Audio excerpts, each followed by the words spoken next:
Hey everyone, Trent down here. I just want to show you a quick video on how to do Flow Scorecard and doing some scorekeeping for the Spring Games event.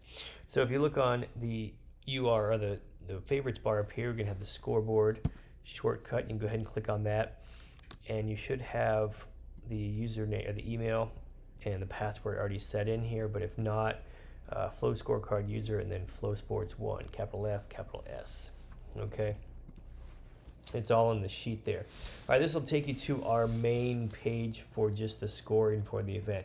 But if for some reason you get into the main Flow Sports page, they have all these different sports, so you're just going to have to swing down to look for Flow Softball.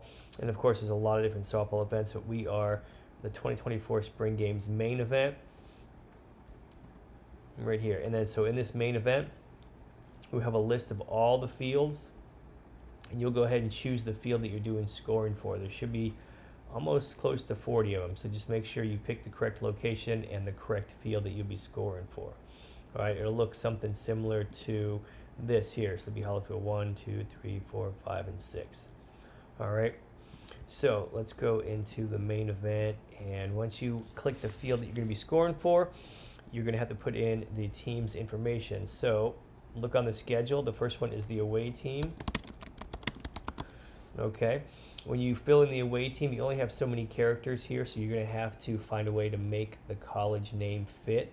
I believe there's only 17 characters, so find a way to best represent the college by filling in the name here. And then this automatically fills in the abbreviation over here, but you can come over here and change it. Just make sure you press the capitals, the capital lock or the shift key in order to make these capital here, because it'll look capital but it won't be capitalized on the actual scoreboard that's over the live feed. Okay, so the away team, that sounds good. Let's just do that, and then you can go ahead and choose the color. It's always good to choose the color so you can quickly reference them when you're doing scoring. So if the color's not on here, you can always select the custom color, and for this away team, let's go ahead and click red. All right, don't worry about the logo or the rank at this point. And then of course the home team, you're going to do that too. The home team as well. All right, and then let's choose a color for them. Let's go with blue. Sounds good. And then down here, the college, we're going to have girls, and fast pitch is what should be filled in. Display the outs, you can disable or enable that. If you're just scoring one single game by yourself, then you want to have that enabled. You want to have balls and strikes enabled. All right, however, if you're scoring multiple games, you can go ahead and disable this, and you can disable the outs as well too. All right, and then you're going to go ahead and click start game.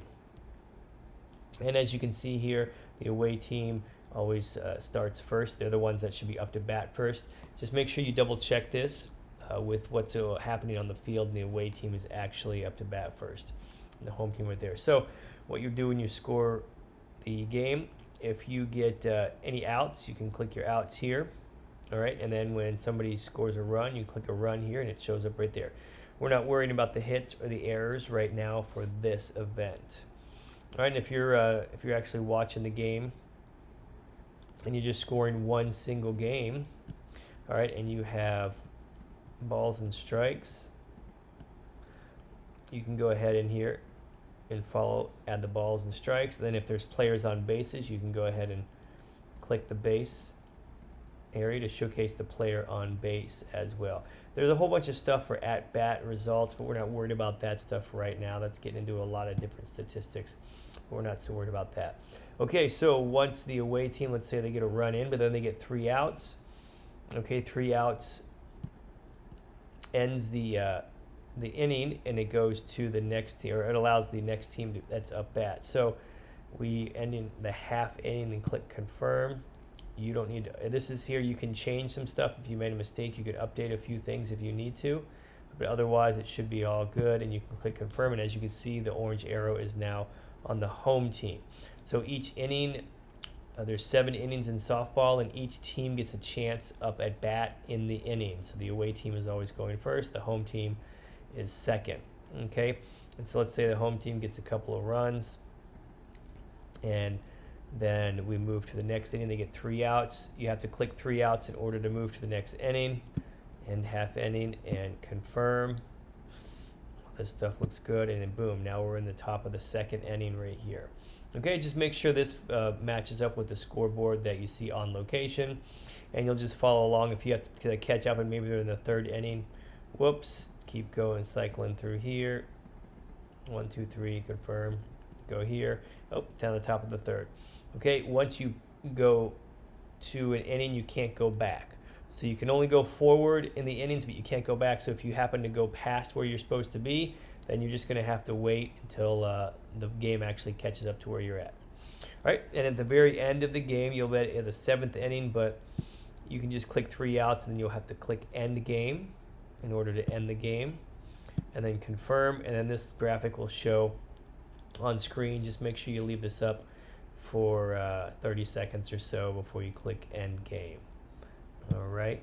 And that's a basic rundown of your scorecard. You have to click end game after every game. That way it'll come back to here. If you don't click end game, it'll just continue on.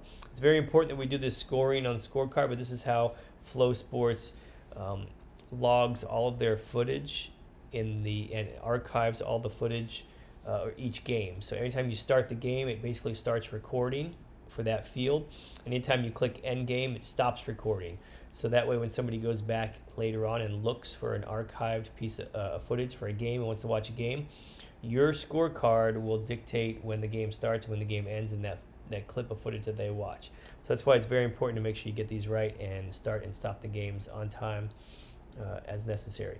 Okay, thanks for watching. Please let me know if you have any other questions as you reach out.